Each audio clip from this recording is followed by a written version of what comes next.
Good afternoon, everyone. Welcome to this afternoon's webinar with myself, Glenn Hyde from GMH Planning, and you'll very shortly meet Ben Walker from Gather and David Allen from Seeker. This is our 10th webinar. We've made it to double figures, guys, so we've not been taken off air yet. So we must be doing something right. So yeah, our 10th webinar in our series, and obviously that means there's 9 other webinars you can catch up on in case you've missed them. Where have you been?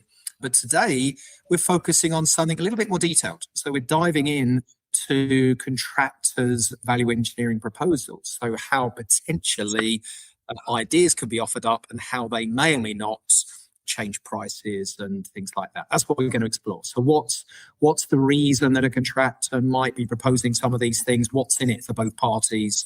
That's what we're going to explore. How does NEC, particularly NEC4, allow for these mechanisms? And there are some improvements, some enhancements we're going to find out today in NEC4 that we didn't see in NEC3. NEC does a lot of this. Just every time the contracts are evolving, and they are there obviously correcting certain things, but also adding improvements and enhancements. And today's features are some of those improvements that have been added in to NEC4. David, come and chat to us about Seeker. Thank you, Glenn. Thank you. Yeah, hi, I'm David Allen, the Executive Director for Seeker Southern, and I look forward to hearing more about what is probably an underutilised part of the NEC4, which is slightly counterintuitive in the world where the parties are looking to deliver more efficient and ultimately improved outcomes for all. So this is going to be quite interesting to get through this one. Ben and Glenn are obviously going to put a bit more meat on the bone as we go forward, so we'll hear a bit more about the topic. And there's going to be an opportunity for you to ask questions during the discussion that will be hopefully picked out at the end for us to have a look at. However, just a quick reminder about who Seeker are, and using their proper title, we are the Civil Engineering Contractors Association. We're now in our 30th year. It is a not-for-profit trade body representing contractors that deliver and maintain a significant part of the mainland UK infrastructure. Seeker Southern is just one part of this member-led association that provides a mainland UK coverage across England, the devolved nations of Scotland and Wales, and with a policy office in Westminster. We engage with governments and those bodies that impact on our industry at both a national and regional level, and deliver activity against our member-led Seeker Core Pillar initiatives. You can find out more about that on our Seeker website, where there'll be more detail. This series of the NEC4 webinars is aligned to our Seeker Upskilling and Training Core Pillar ambitions, providing an additional layer of awareness to the suite of seminars and bulletins that we already deliver around the NEC4. We're really looking to increase both Seeker member and the wider NEC4 user awareness, promoting the appropriate and equitable use of it. That will hopefully deliver more assured outcomes for all of us. I'll now hand you over to Ben at Gather. Thank you, Ben. Thank you very much, David. Thank you, Glenn. Good afternoon, all. Welcome then to our 10th episode. And today we're going to look at the value engineering. And as always, had a little look at the origins of value. It's from the Latin valere, which means strong, worthy. And it's actually giving rise to quite a lot of words in our vocabulary. So interesting origin. It's all about what it can do, not just what it costs. So again, I think we quite often say this in general conversation, don't we? Where's the value in that, not just a measure of its expense? So we'll look at what value engineering is, and in particular for NEC, it's kind of 2 main directions. So we'll have a look at those 2. We're going to focus on each of those then. So we'll look at the contractor's proposals under clause 16. And these are ones where we are proposing to change scope the client has provided. We're going to have a look at the implications under each of the main options as to how value is unlocked for both parties. And then we're going to look at the second type that we're going to tackle today, which is if you have selected secondary option X21 for whole life cost. We're going to spend a few minutes looking at how not to do it, and sometimes it might feel possible to go down a completely different route, and we'll point out the sort of folly in that. Have a few final thoughts, and hopefully plenty of time for questions and answers. We tend not to have plenty of time, so I'm going to say it again, Glenn. Perhaps on this occasion, this is a fairly brief set of slides. We should get through them. We never do. Okay, so firstly then, what is value engineering? So this is where specifically the contractor has a good idea that requires a change to the scope. So the scope document being that all-important document setting out the requirements for what we want. So typically drawings and specifications, but as we know, it's also constraints. And I think I'm going to take every opportunity I get to say this. Please use volume 2 of the user guides, chapter 3, how to write scope. If you're not using that, I would strongly suggest, these webinars are not legal advice, but I think I'm fairly safe saying it's a good idea to go and get volume 2, how to prepare whichever contract you're using, how to prepare the ECC, and then go and have a look at chapter 3, how to write scope. Enormously useful document. So this good idea to change that scope. Well, the first question a contractor is going to ask themselves is it worth my effort? And what would bring me to not bothering? Well, there's some pre-contract decisions the client makes and states them in contract data part 1, which might change your appetite on this. So one of them is, if you're under options A and B, is the value engineering percentage, which defaults to 50%, but can be different. And the second one is, if you're on options C and D, it's the contractor share ranges of percentages. If these are too complex, too biased in one direction or the other, could be perfectly good procurement rationale for having certain caps and what have you, but well worth just understanding their impact on the incentive and overall motivation behind coming up with value engineering. And finally, if we need to use, if we're going to use option X21, it has to actually be part of our contract. Now, I guess, Glenn, you could do that with a clause 12.3 agreement to bring it in after contract, but probably easier to just make it one of your selections before we start. So moving our way sideways from, is it worth the contractor's effort? Let's assume it is, yes. The next question is it a reduction to the payment to the contractor? If it is going to reduce the amount the contractor gets paid, then we go and have a look at clause 16.1. Which would be that form of value engineering we're going to have a look at in a moment. And that's unique to changes to the client scope. If it's not got really anything to do with necessarily to do or exclusively to do with changing the amount the contractor gets paid or reducing the payments to the contractor, then it might be the case that it's going to reduce the asset's whole life cost, the operation and maintenance of it. And if that's the case, that might be more likely to be an X21 proposal, which can be a change to any scope. So one is about the build cost, the cost the contractor is paid for providing those works, and it's about the client scope. And then X21 is about any kind of change to scope, and that's about reducing the operational costs. So picking up on that top right-hand box, which is circled there, let's have a look at the workflow for a clause 16.1 in particular. So here we go, and we're picking up on the left-hand side here, and over to Glenn. Who I forgot to explain why I've got this not smiley face with the question marks. I guess this question is going to run for a couple of slides, which is, why would the contractor promote an idea, make a proposal for an idea that reduces the payment to them? Surely that's just going to reduce turnover. Let's have a think. Over to you, Glenn. Okay, so this is new clauses 16. Now, you might remember NEC3, I'm sure they had clause 16. Well, actually, it was early warnings in NEC3. NEC4, it's now clause 15, which frees up 16 to be contractors' proposals. So this is the main element within contractors' proposals.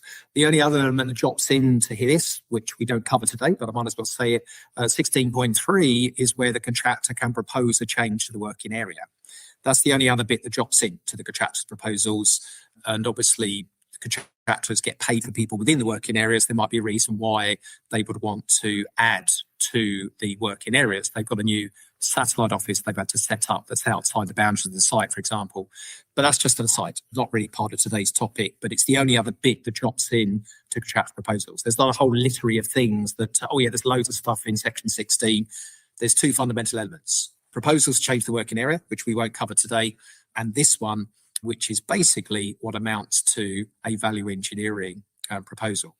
So if we work through our little flow chart here, so the contractor makes a clause 16.1 proposal to the project manager. And obviously, like any communication in writing, in accordance with the contract, hopefully through your cloud-based system that you've agreed that you are using on that project. So the contractor puts forward the proposal to the project manager. The project manager, by the very nature, wouldn't make a decision themselves. They go and discuss with the client and with the sort of contractor to understand. And then the project manager will then decide if they're ready to accept the proposal. So the contractor will put forward the idea, the potential saving, and within 4 weeks, the project manager will decide whether or not they are ready to accept the proposal. It might be so clear and such a no-brainer, they say, yes, we want to do this, and they will then instruct it. Or if they're not quite ready to accept the proposal, then the project manager at that point can instruct a quotation, which would then be a potentially revised quotation to the proposal they've already put forward, which again, they're not then committing, they're definitely going to go ahead. Or the project manager could decide that they're not going to go ahead with it. So they're the three options. Once the contractor puts forward the proposal, initial proposal, they can either accept the proposal and instruct a quote or a revised quote, or state the reasons they don't want to go ahead. They may give the reasons, but obviously at the end of the day, the project manager is under no obligation to have to accept this. So it's often acceptance, and however good the idea is, the client might have other reasons. They just don't want to do this particular proposal. So you can't force these through. It is kind of offer and acceptance, and the project manager will be the one who is managing this process. So the contractor can propose it, and then the client, obviously, in discussions with the client, they will decide whether or not they want to go ahead. And you saw that same guy with the question marks again and the slightly puzzled face. Why would I do this? What's in it for the contractor to want to do this? Well, hopefully we're going to change that guy's look on his face eventually. He's still back again, still at this slide, still not sure why. But hopefully Ben will have a smiley face eventually further on. So the point we wanted to make here was just a note on design liability, because if this is an instruction that's changing the scope, then we just need to consider, okay, would this change the design liability? So project manager, any change to the client scope would be, obviously, any instruction change in the scope would be a compensation event, but there won't be a transfer of liability. So if it is the client's design and the contractors come out with the idea, the client's got to make sure they're obviously happy and do their own checks that this proposal will sort of follow through. There's no instant obvious change to the liability, unless, as we said here, for example, the proposal to delete the client's design and replace with something the contractor is proposing, well, that may or may not change the liability. We'd have to question then, is X15 included? X15 being the contractor's design liability, being limited to the equivalent of reasonable skill and care, then X15 might come into play as to whether or not that has or hasn't been included. So in simple terms, we broadly say that the design liability would remain with whoever it was originally. So this proposal is not looking to change that.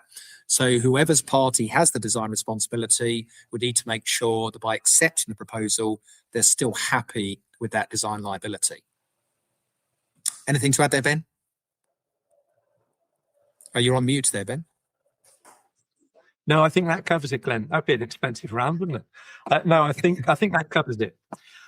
So what we want to do now is we spend a bit of time thinking about, is this an X21 or is this a clause 16? It's clearly a clause 16 because, I'm just looking at a couple of questions in the chat as well, because we are changing the client scope. It's a proposal to change the client scope and results in the contractor being paid less to provide the works. So this is what this particular clause covers. It's not as broad as the whole life cost of an asset. It's just focusing on the construction capital expenditure, that kind of thing.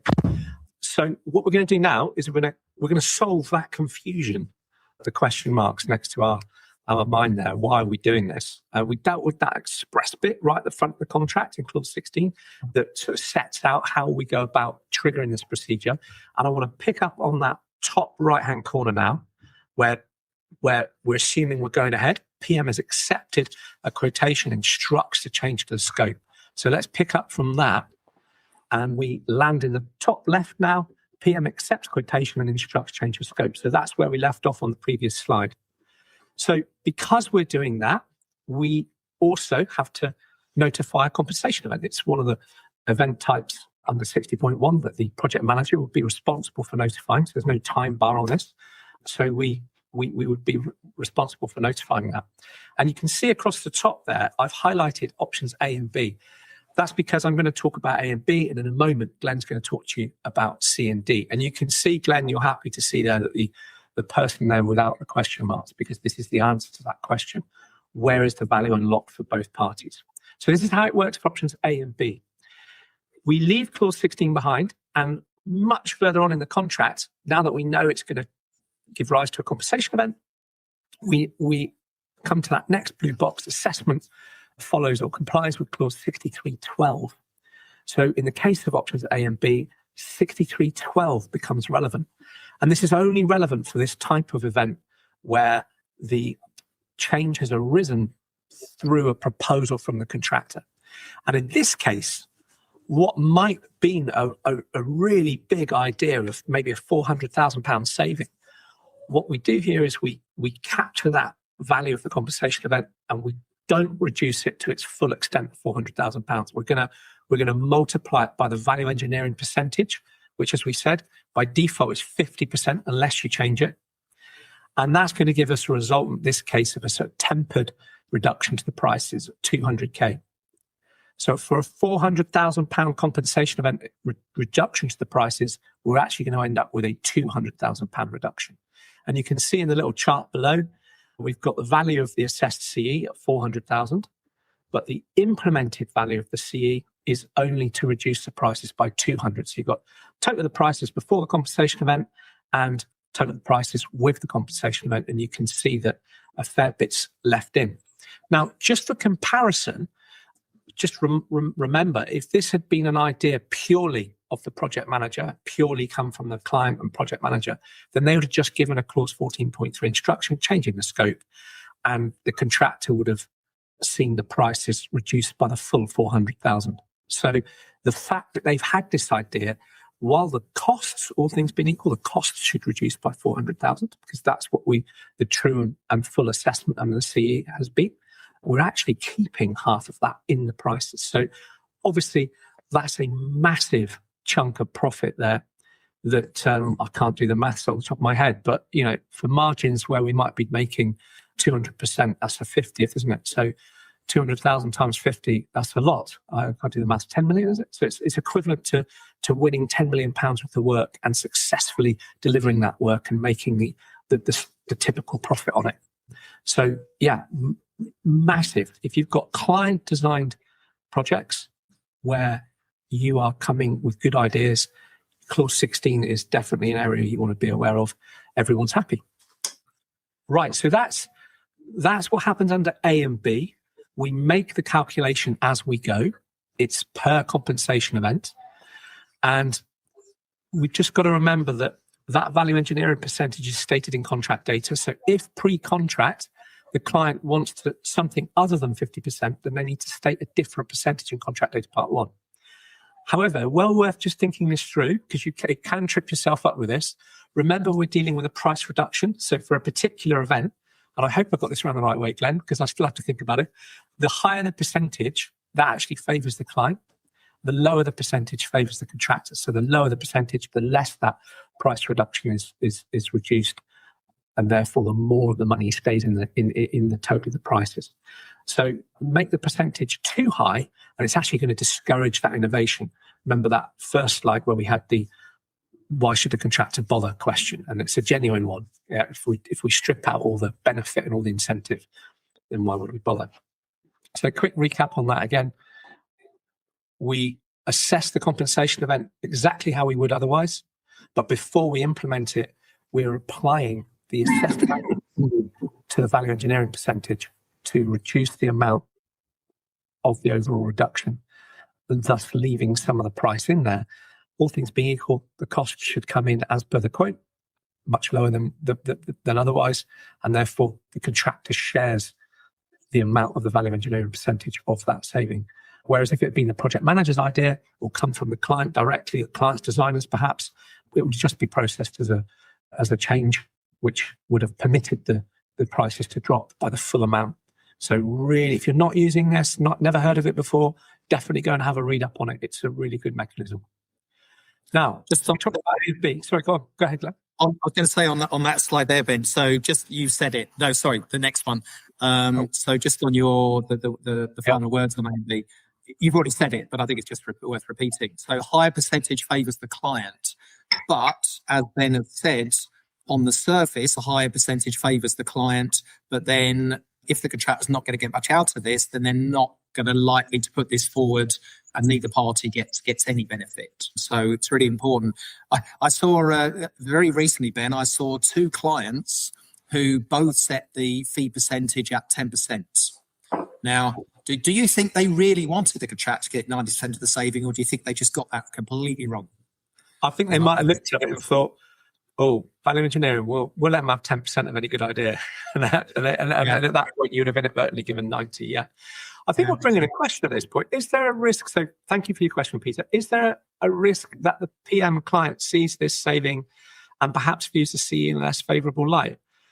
Well, I guess we've all been, the initial proposal meant that they are actually obligated to discuss this with the client, which presumably means their designers as well. We've gone through the loop of understanding the design liability and all that kind of thing. So I think probably the idea has been well considered and probed and prodded. And, if we make our decision to go ahead, don't forget all compensation rates by default are assessed 63.1.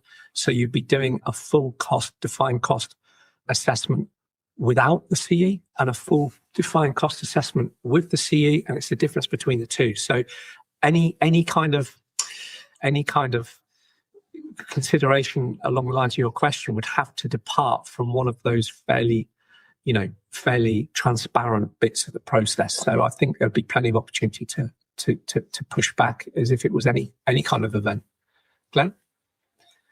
Yeah, I'd agree. So it shouldn't skew that. And this is a compensation event, and the contractor. Also, some contractors have asked me, if they just reject the proposal and then offer it as an idea themselves further down the road. But this has been well documented as the contractor has come up with the idea in the first place. So again, with a good cloud-based system, it's very clear on who's come up with that idea and importantly first. Yeah, and 63. Let me remember the clause number: 63.12 and 63.13 in the bit that Glenn's about to show you is related to clause 16. You can't let some time pass and then have another go. It's there. So that was A and B. Glenn, talk us through C and D, because it's slightly different, isn't it? Yes. So we don't have a value engineering percentage in C and D. So it's very unique for A and B. Again, a new feature into NEC4, whereas C and D, it's a slightly different mechanism. And unlike options A and B, this same mechanism did kind of work in NEC3 already. It was with options A and B in particular that was a missing, but here, broadly speaking, 4 is still what it used to be in 3. So I remember using it in NEC2. Right, okay, yeah, all the way back, brilliant. And so it was in 2 as well. You're showing your age now, Ben.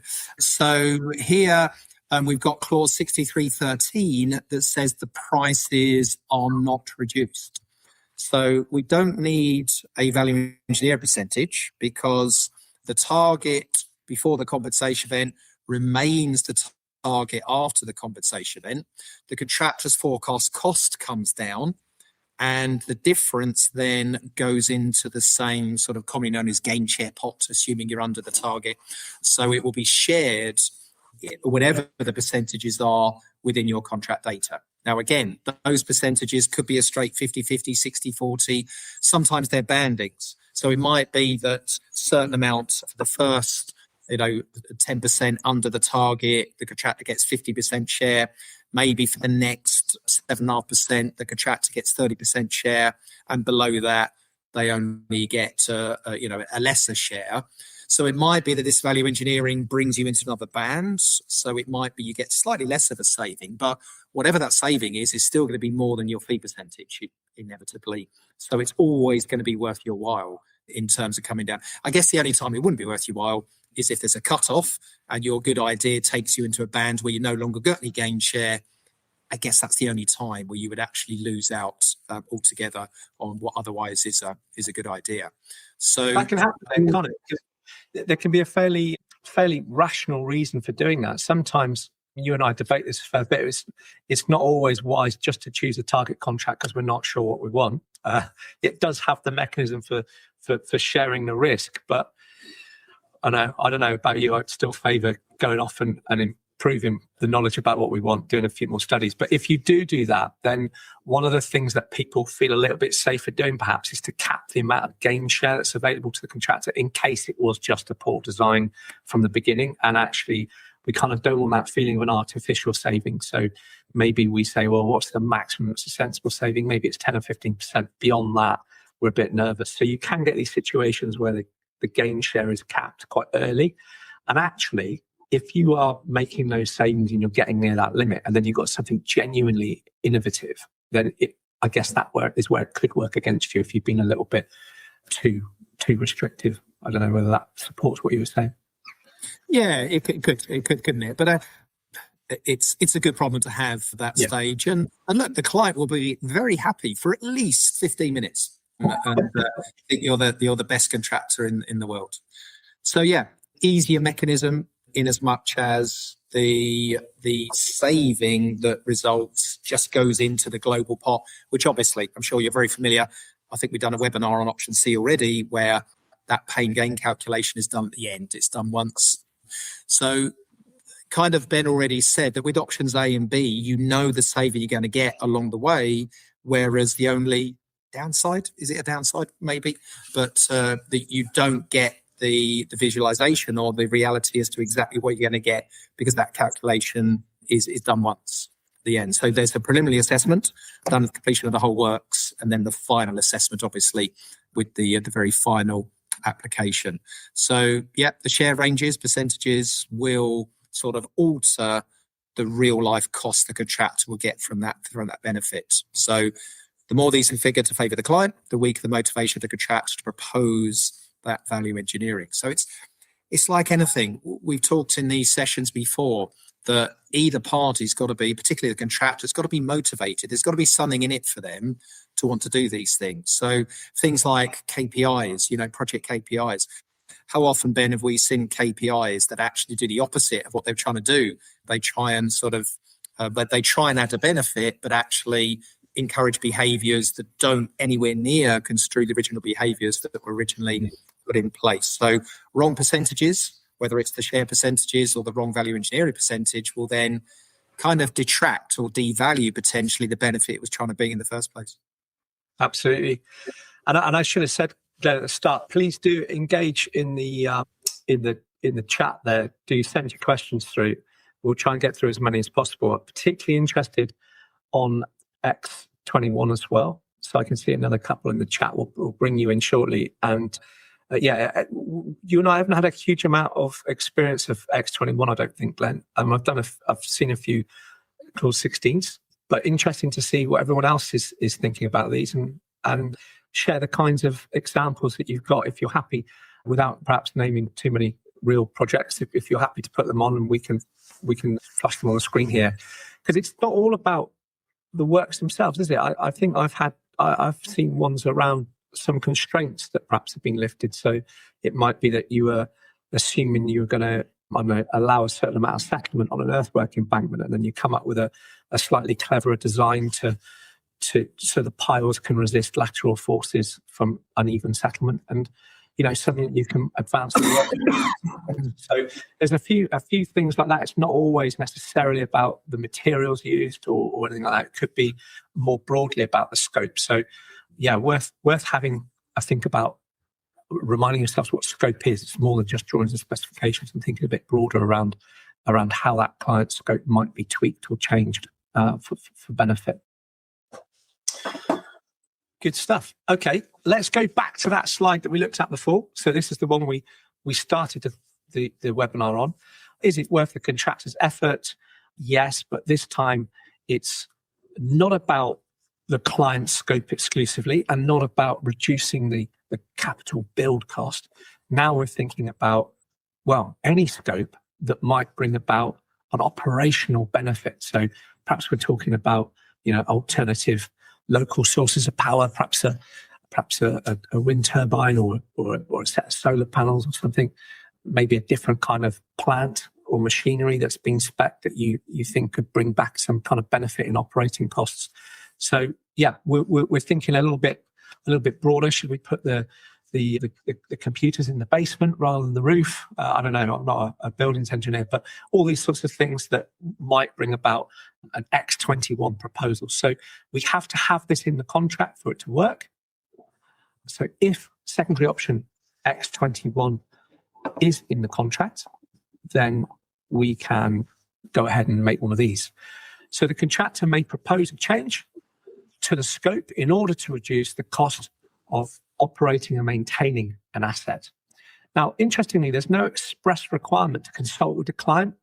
I don't know. I might just be one of those things that on close inspection, if we were drafting it at the time, we might have made that consistent with clause 16. I see no reason why you wouldn't be obliged to take it to the client and discuss it with them as the PM. It feels very similar to me in terms of, contractor proposing it.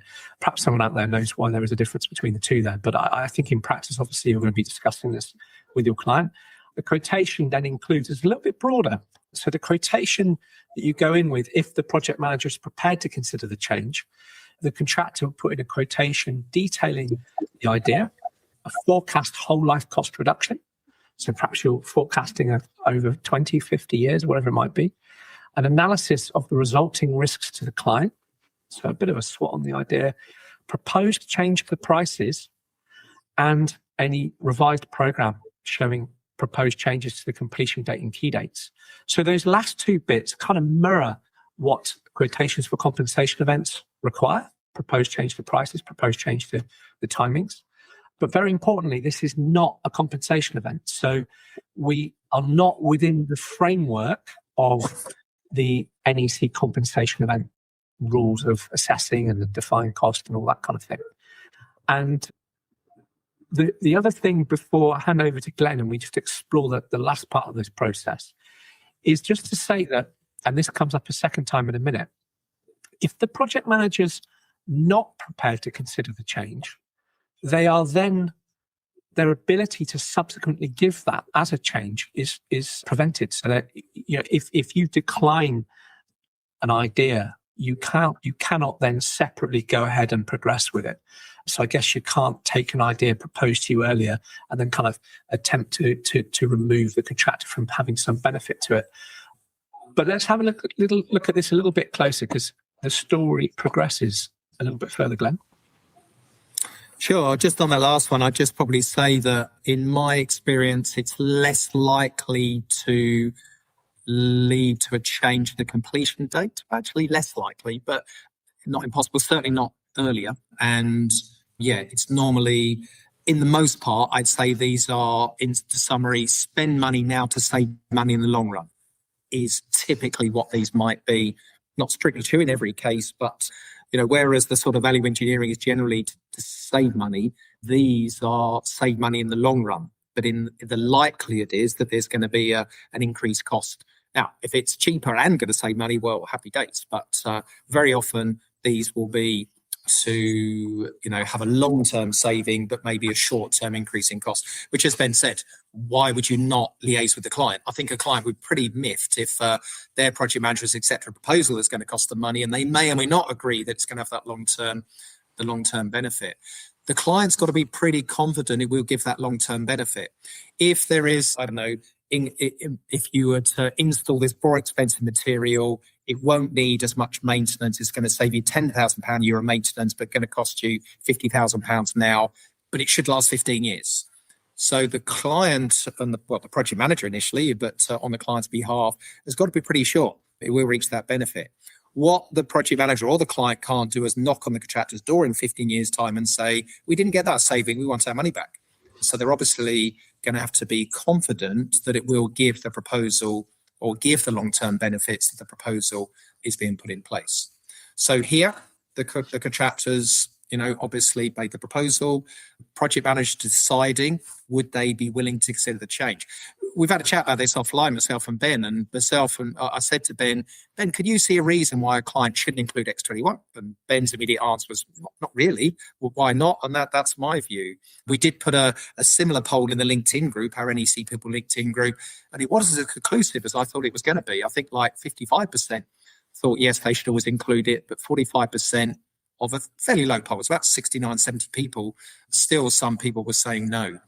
I don't know what you think here, but I can't, once we finish this, look at X21, I can't really think why a client wouldn't want to be including it. So you might as well put it forward, because the project manager could say no on every occasion. So given that they are not forced into this, and the project manager will make a decision based on the contractor's proposal, myself and Ben see no reason why you should include X21. You might as well rather than not.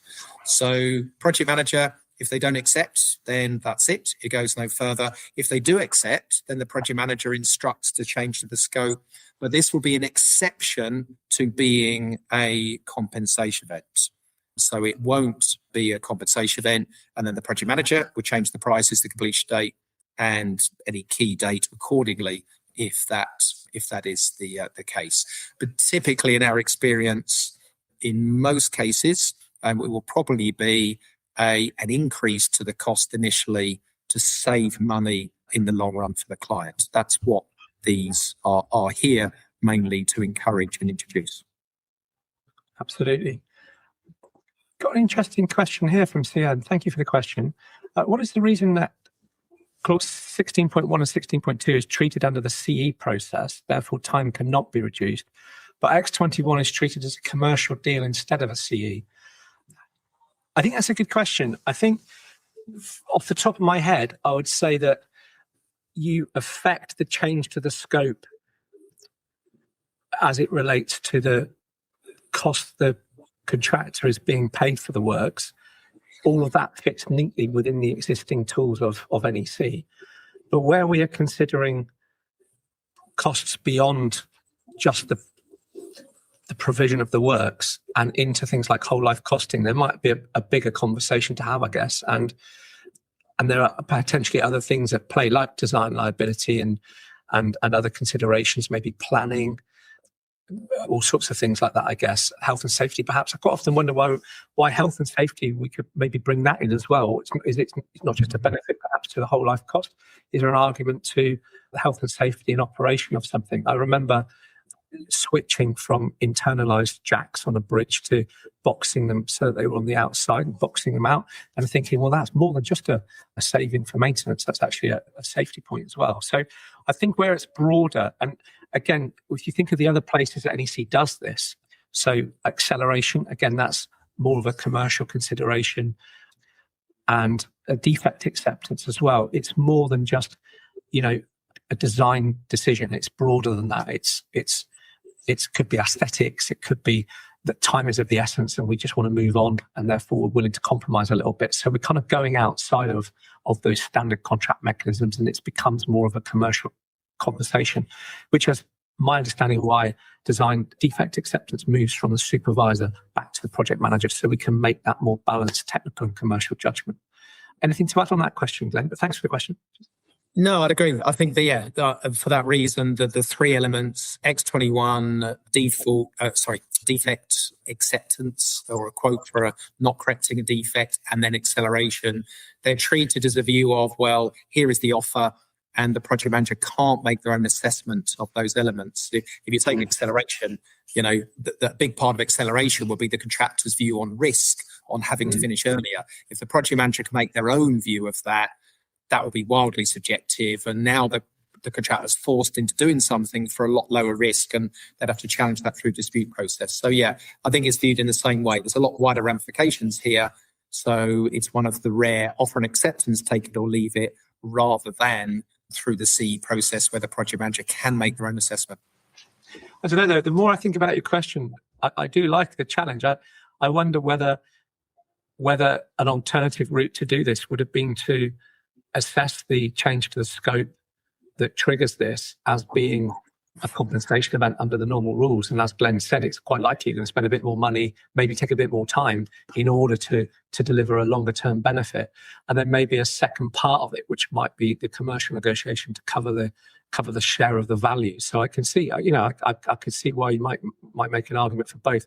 I guess NEC in its approach towards keeping things simple as they can be, and it says, well, if we're minded to do it, then why not wrap the whole thing into a single quote? But yeah, it's a good challenge. Thanks for that question. I've got another question here from Peter Turner again. Thank you very much. What's to stop a client taking an idea, dressing it up as a scope change, and keeping all the benefit? Who actually owns the idea, and where does the contract protect the contractor's position? Let me cycle back to this slide, Peter, because that is a good question. And again, remember clause 13.1 of the contract is that all communications must be in a form that can be read, copied and recorded. So a proposal needs to be in that form. And I guess we want to be a little bit cautious having too many conversations. If it's a good idea, we should be putting in writing straight away. And then 16.1 is that formal documentation. It's the bit that was missing in NEC2 and NEC3, that express provision for how to start this process and make a formal proposal. That kind of, I think, is the answer to your question, because as long as you do that, and I guess there's a little bit of overlap with things like early warning meetings where you're obliged to come up with proposals and solutions. And actually, well, it's still potentially a change to the scope. So there's a little bit of thinking there, how am I fulfilling my obligations properly by cooperating and collaborating in an early warning meeting versus maybe banking an idea more formally through the contractor's proposal logic.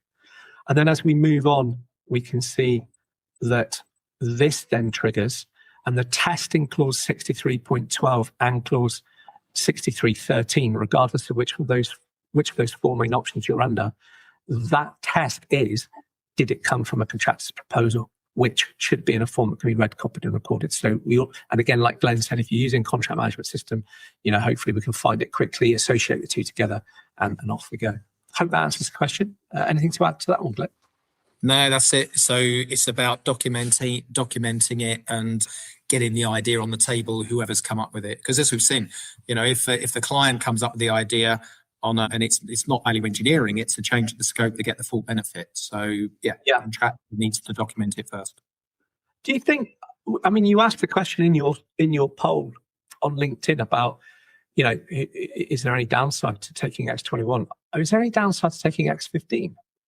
Because some of these, I'm going to bring David back in. Some of these proposals or ideas may well see the scope change to remove the client's provision altogether and simply replace it with a requirement that the contractor design something. Do you think X15 is perhaps something that's just ought to be in there anyway? What, just in case? Yeah, in case. What if they don't have a design responsibility, but we'll put X15 just in case something comes up that they do? I know it sounds a little bit tenuous, but I'm thinking here, if we've got an idea, then we're debating, okay, we're minded to do it, but as the client, we'd rather you take the liability for that slightly different design. And then if X15 isn't there, then it's very difficult for the contractor to actually progress that proposal because they couldn't take the design liability without the liability being capped to reasonable skill and care. And if X15 is not there, then that's not the case. So I guess when you're looking at your project from a procurement point of view, you're just thinking to yourself, I'm thinking quite a bit about value engineering. There's plenty of scope for that.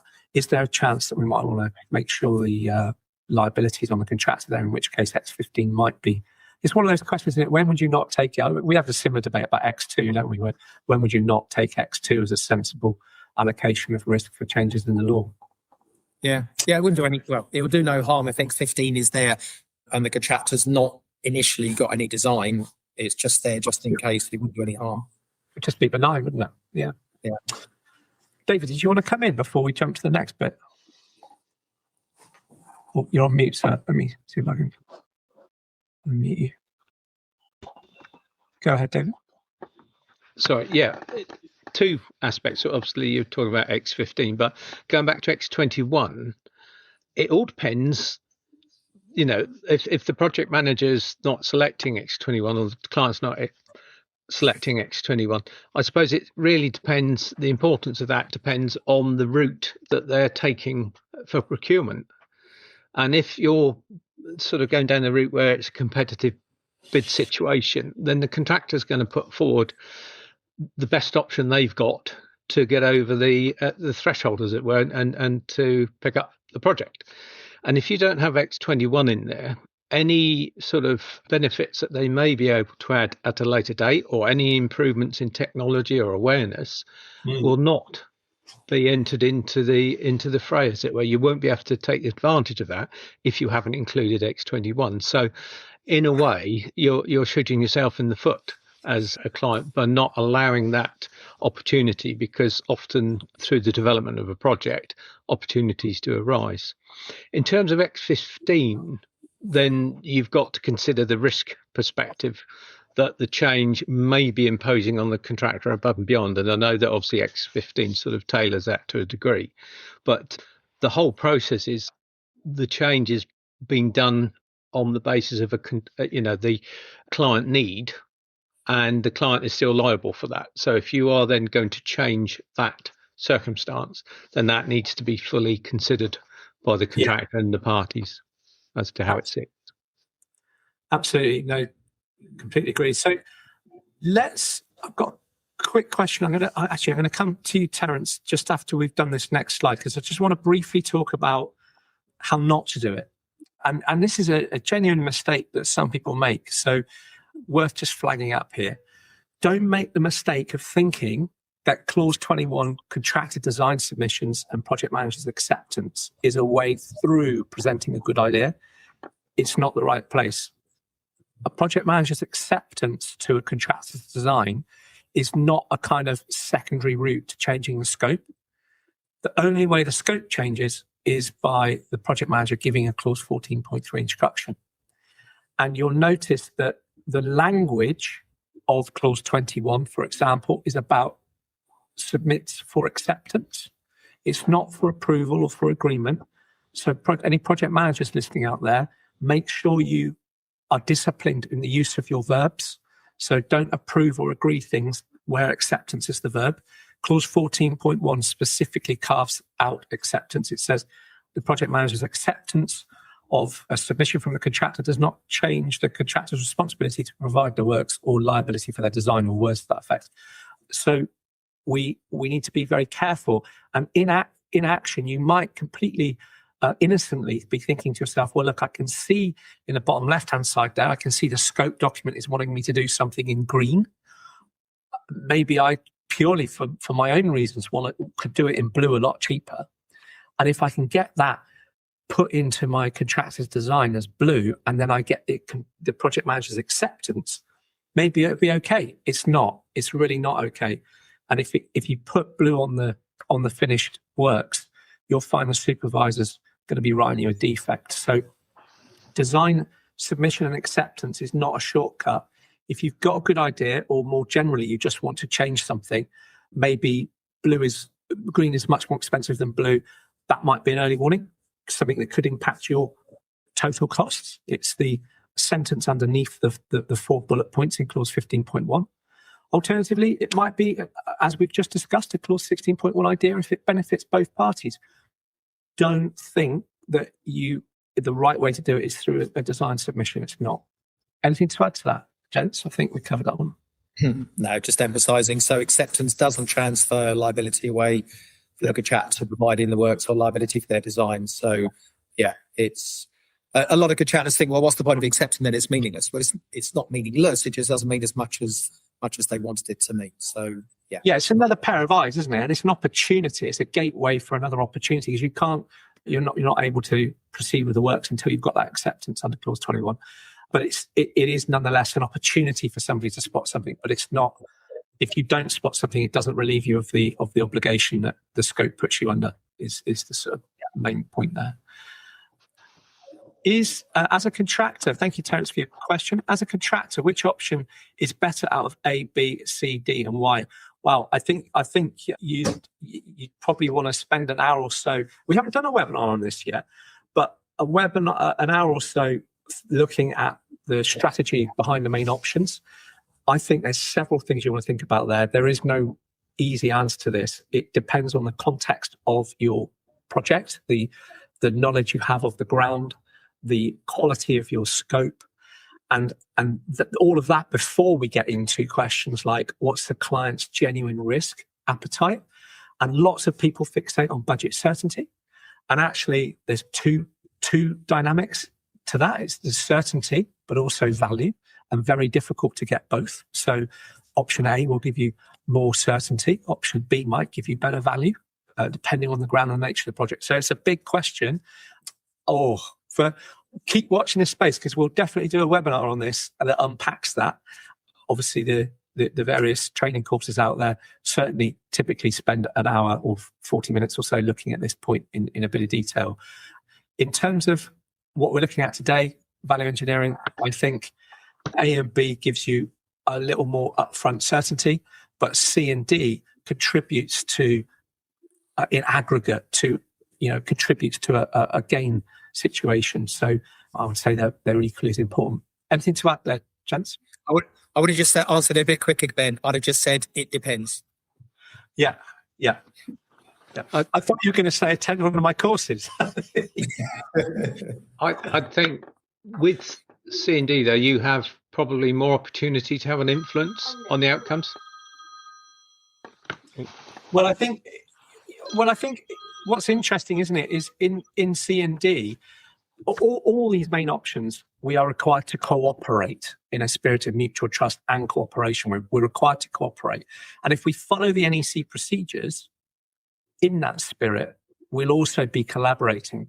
And I think what options C and D do is it takes it a step further again and says, well, we're going to share in the risk and reward of that collaboration, which in my mind makes it partnering. And value engineering allows for a little bit of partnering even in A and B contracts where we're sharing the risk and reward. So but it is a big topic, actually, that. And it also depends on what you'd have done as an alternative. Well, were you thinking of doing a priced contract as an alternative? Because there's some thinking to move you towards targets.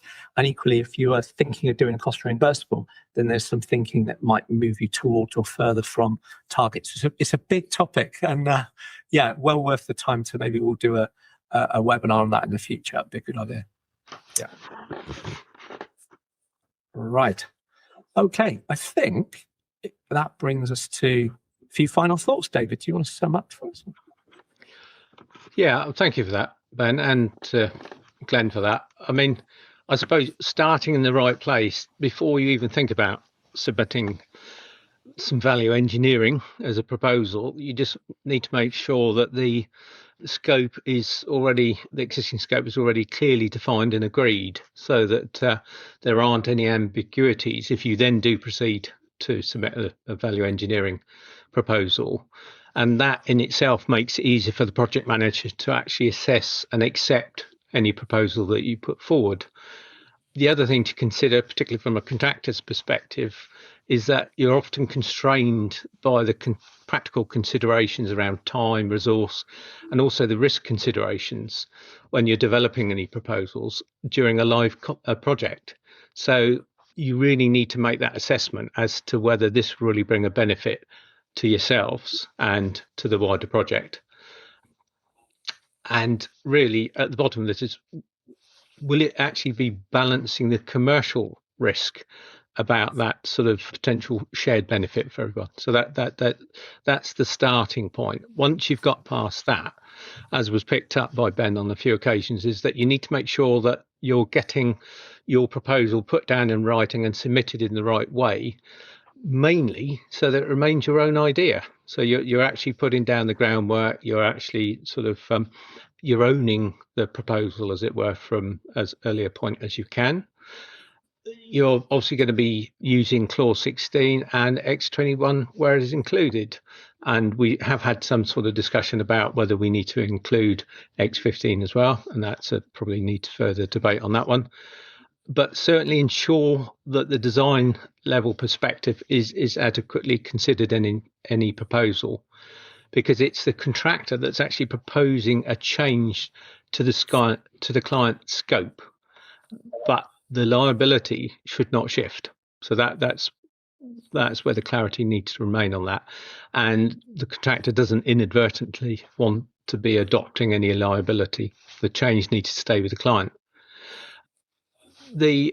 Also to incentivize within a scheme or a project the right balance of to incentivize value engineering, you need to have the right level of value engineering percentages included in the contract, and that will help generate that sort of momentum to actually look at actively sort of putting forward opportunities to bring about a benefit for everyone. I think Ben touched on it towards the end there. Don't use the contractor design submission to suggest changes. As he said, you can only use 14.3 for that, and they can't be accepted by or sort of built into the scope by any misacceptance on behalf of the project manager. And probably most importantly, keep talking. The early engagement and collaboration between the parties can significantly improve both the quality and the uptake of value engineering proposals.